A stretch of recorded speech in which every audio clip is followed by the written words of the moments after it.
I'm going to heal you, and I add to your days 15 years. And Hezekiah said, what's going to be the sign? And Isaiah said, looking at the sundial, shall the shadow go forward 10 degrees or go backwards? Hezekiah said, well, it's too light a thing for the shadow to go down 10 degrees, but let the shadow return 10 degrees. And Isaiah cried to the Lord, and he brought back the shadow 10 degrees. Now Saturn has a moon called Titan.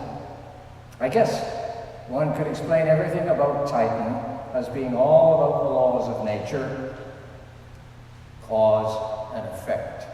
Somewhere in the Big Bang that formed our universe, Saturn and Titan flew out together so that Titan would perpetually orbit Saturn, locked in place by the laws of gravity and motion.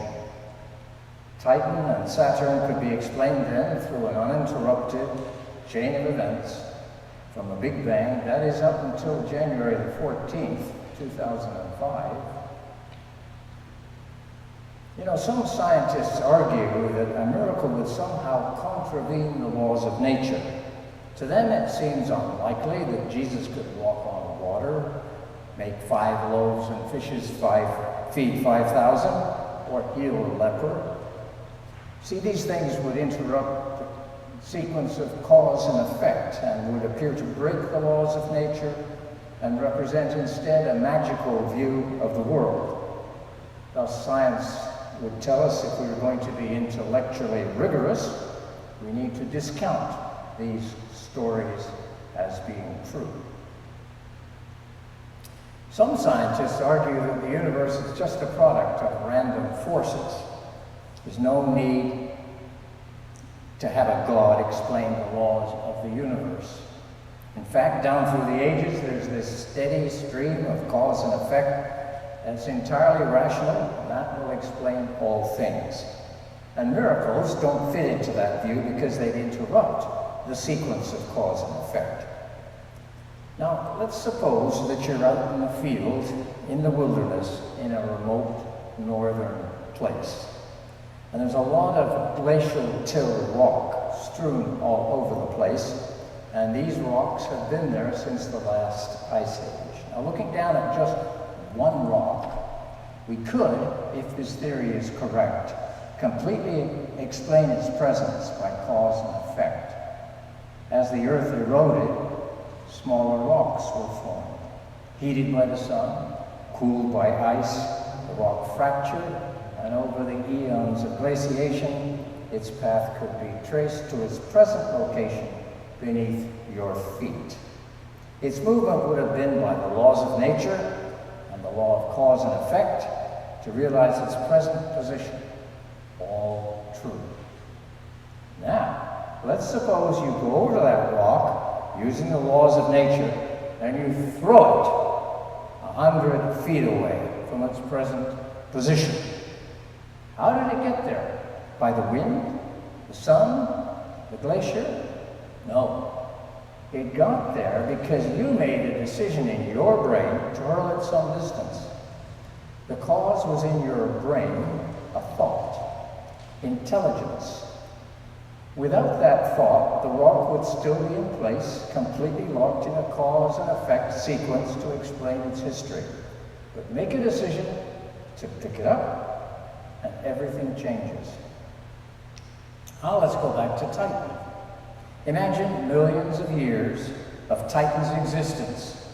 That Titan had an uninterrupted chain of causal sequence explaining its methane gas, ice, and land surface. But then on January the 4th, 2005, an object arrives on Titan's surface.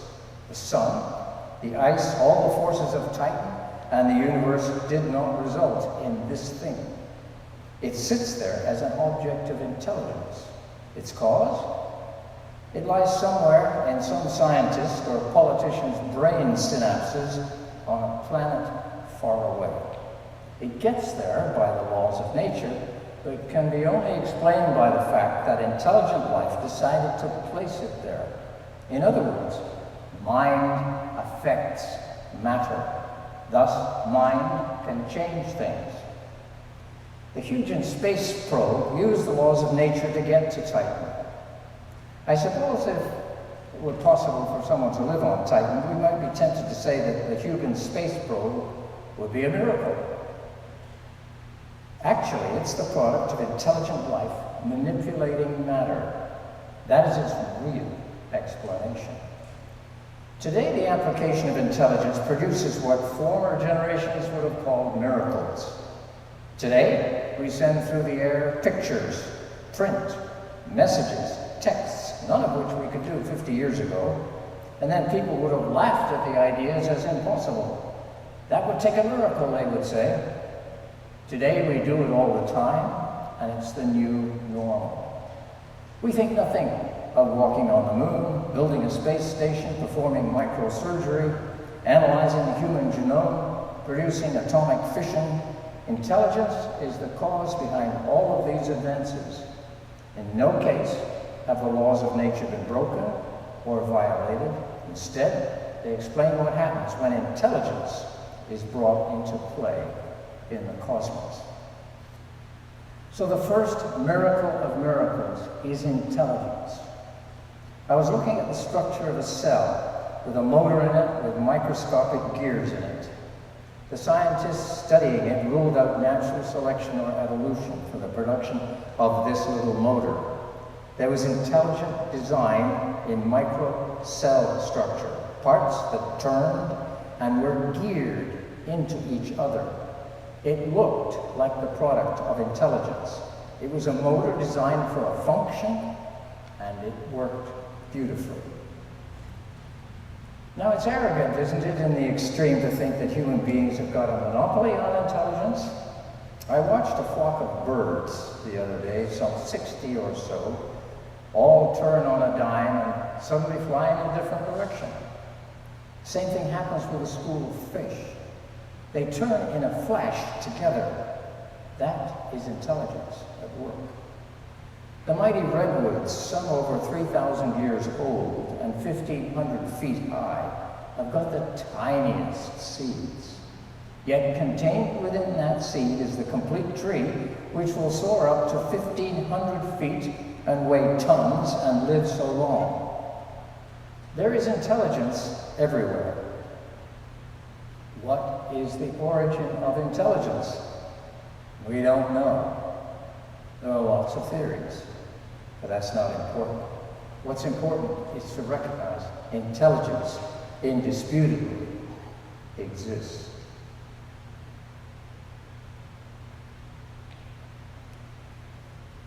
Robert Oppenheimer once wrote, "It appears that mind, as manifested by the capacity to make choices, is to some extent inherent in every atom. The universe as a whole is also weird, with laws of nature that make it hospitable to the growth of mind." He says, "I do not make any clear distinction between mind and God. God is what mind becomes when it has passed beyond the scale of our comprehension." Let's suppose for a moment that you and I are not alone as human beings in this universe as intelligent life. That there's intelligent life out there. If with our limited intelligence we can understand cell structure, RNA and DNA, the laws of nature and physics, might there not also be some possibilities for a being of greater intelligence than we are, someone we could call God? Remember the movie Jurassic Park? We now think that life might be able to be brought back from DNA. So it may only be a matter of time, knowledge and intelligence, before we recreate the dinosaur. There doesn't seem to be much limit on what intelligence can do. Every day that we learn more, the boundaries of possibility are being pushed back. That was a long introduction to a biblical text. First part of the text, where Isaiah heals Hezekiah, is credible to us. Hezekiah's got a boil. He's told that he's going to die. Isaiah places a poultice on the boil, and Hezekiah recovers. But the second part of the text, where the sun appears to go backwards on the dial of Ahaz, seems like the stuff of myth and legend to the modern mind. I want today to encourage us all to have a little humility around these ancient stories. We don't need to accept them or reject them as dogma. I believe a little agnosticism around them would be good. We don't know everything. We need instead to remain standing in the field of all possibilities, with open minds, with room for myth, legend, intelligent intervention, miracle, and faith. Hezekiah is sick. He's a good king. He's deeply discouraged. In fact, he's so depressed he turns his face to the wall, won't talk to anybody. What a visual! I think in the story that turning his face to the wall gets to God. You see, the king had such simple faith in God, wanted his life to go on until he could see the fulfillment of his dreams. And so Hezekiah prays to divine intelligence. Prayer is, after all, intentional intelligence at work. The prayer goes out into the universe, and the universe responds. In fact, according to the record, a being far more intelligent than we are answers, saying, I've heard your prayer, I've seen your tears. Behold, I will heal you. But Hezekiah wants a sign, and he wants a big one. He wants the sun to go backwards on the dial by 10 degrees.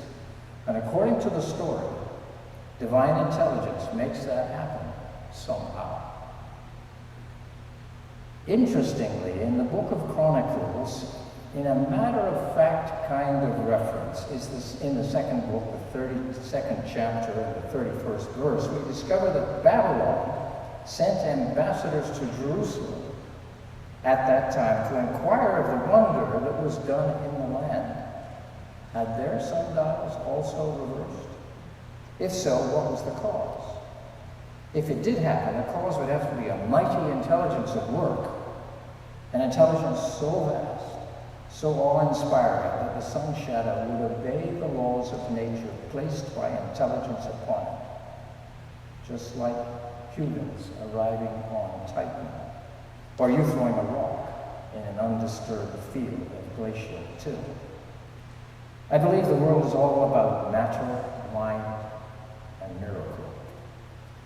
And if a greater intelligence than ours is involved, and there's no reason not to suppose that, because everything down to the smallest atom is so complex, then God, matter, and miracle would align with this great intelligence, and matter could be influenced by it.